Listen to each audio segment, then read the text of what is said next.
Speaker, in 1794, George Washington, our founding father, wrote to his gardener that he should, quote, make the most of the hemp seed and sow it everywhere, end quote. He wasn't alone. Thomas Jefferson grew hemp. Betsy Ross even made the first American flag out of hemp fiber. In fact, here's a flag right here that's made entirely from hemp. Today, U.S. retailers sell over $300 million worth of hemp-related goods. It's not just flags.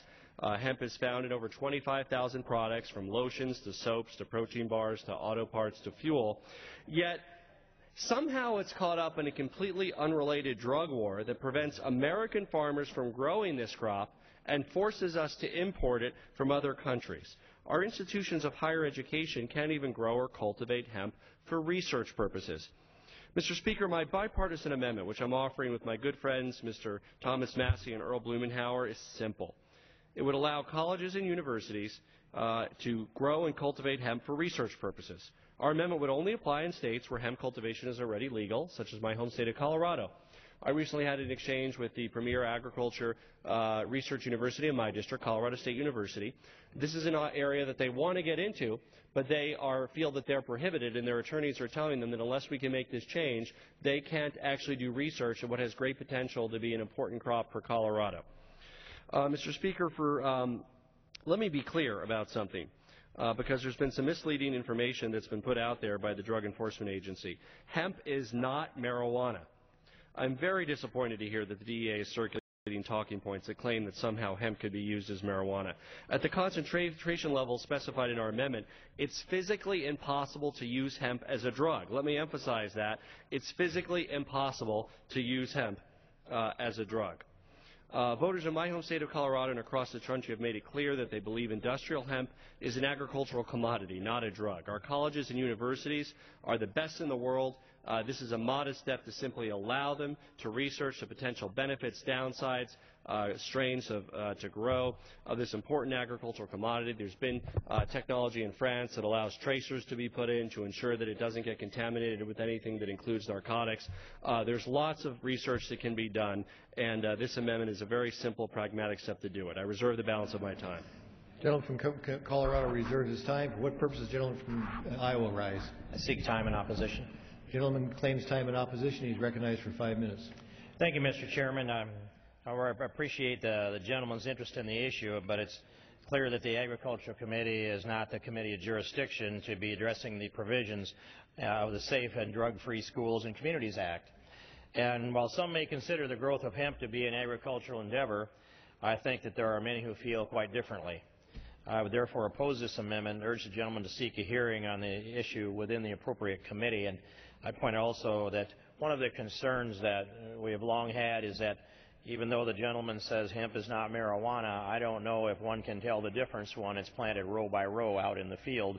And I know that's been a problem within my state when the residue of the leftover hemp from World War II became companions with the marijuana that was raised for a different purpose. So I'd reserve the balance of my time. The gentleman reserves his time. Or the gentleman from Minnesota asked the gentleman. I wonder if the gentleman would yield. Oh, I'd be happy to yield the gentleman from Minnesota. Well, I wanted to, on that, the University of North Dakota, one of their ag guys up there, came up with a way to splice a fluorescent gene into hemp, and North Dakota is a state where it's legal. So now the hemp that grows is fluorescent, and so you can clearly tell the difference between the hemp and the marijuana. So we have solved that problem through research. The gentleman yields back to the gentleman. Reclaiming my time in amazement and reserving the balance, Mr. The gentleman Chairman. reserves his time. Gentleman from Colorado. Again, this is, of course, germane. It was ruled in order by the Rules Committee. There's no issue with the Committee of Jurisdiction. I'd like to yield a minute to the co-sponsor of the amendment, the gentleman from Kentucky, Mr. Massey. The gentleman from Kentucky is recognized for 1 minute. Thank you, Mr. Speaker. I'd like to talk about some of the legal products that you can buy in the United States that are made with hemp. You can buy paper, clothes, rope, food, hundreds of products. Even car panels are made out of hemp. But the great tragedy is that we cannot grow hemp in Kentucky. We can't grow it anywhere in the United States, industrial hemp. So we have to import it. Where do we import it from? It comes from China. It comes from Canada. It comes from Europe. There are many, many uses for hemp. There are 30 countries in this on this globe that can grow hemp. In fact, I believe every industrialized country in the world grows hemp. Farmers in Kentucky grew hemp during World War II. Hemp was grown in large quantities in my state of Kentucky. Canvas and rope made from hemp helped with the war effort. So this is not about drugs. This is not about a drugs bill. This is about jobs. And for Kentucky farmers, we need the opportunity. We need the opportunity to compete globally in a global market, and we shouldn't be denied this outlet for another productive crop in Kentucky. Thank you, and I yield back to the gentleman from Colorado. Time of the gentleman has expired. The gentleman from Iowa. Thank you, Mr. Chairman. I yield myself as much time as I may consume. The gentleman is recognized for as much time as he may consume. And also I'd like to remark, the gentleman from Colorado, it wasn't a surprise to me to see that Colorado is the state that has legalized marijuana. And so we also see the advocacy for this come from the same place. Will the gentleman yield for a moment? I would in a moment. Perhaps it's a coincidence, but I'll give you two things to respond to.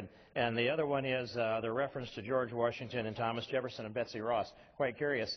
And I don't think we advocate all the things that they might have participated in. 2 out of 3 of those would have fit within a category of an ownership that I don't really care to bring up today, even though today is Juneteenth. So I'd yield to the gentleman from Colorado. In addition, Colorado did legalize recreational use of marijuana. It also separately has legalized industrial hemp. So there are a number of states, more states that have legalized industrial hemp that have done anything with regard to recreational use of marijuana or even medicinal use of marijuana. All very different issues, and states are taking them up as we speak. And reclaiming my time, I recognize that the gentleman's amendment only applies to states that have already legalized it. And that's true. Nonetheless, I urge opposition to this amendment, Mr. Chairman, under the basis of this, that we haven't had a full hearing on this. We don't have a knowledge base behind it. We have each our own understanding of it. Mine is a debate that I have seen that's gone on for years, which is when you plant hemp alongside marijuana, you can't tell the difference. And so it opens up the door for the recreational agriculture of the marijuana drug. And for that reason alone, I oppose it, but I'd urge the gentleman to seek a hearing in the appropriate committee and urge the defeat of this amendment, and I reserve the balance of my time. The gentleman reserves his time. The gentleman from Colorado. I'd like to inquire of the Chair how much time remains on both sides. The gentleman has gentleman from Colorado has 1.5 minutes remaining. The gentleman from Iowa has 2 minutes remaining. Okay, I yield 1 minute to the gentleman from Kentucky, Mr. Barr. The gentleman from Kentucky is recognized for 1 minute. Thank you, Mr. Speaker. We should explore the opportunity to produce industrial hemp here in the United States. This amendment would allow us to take a first step carefully and deliberately.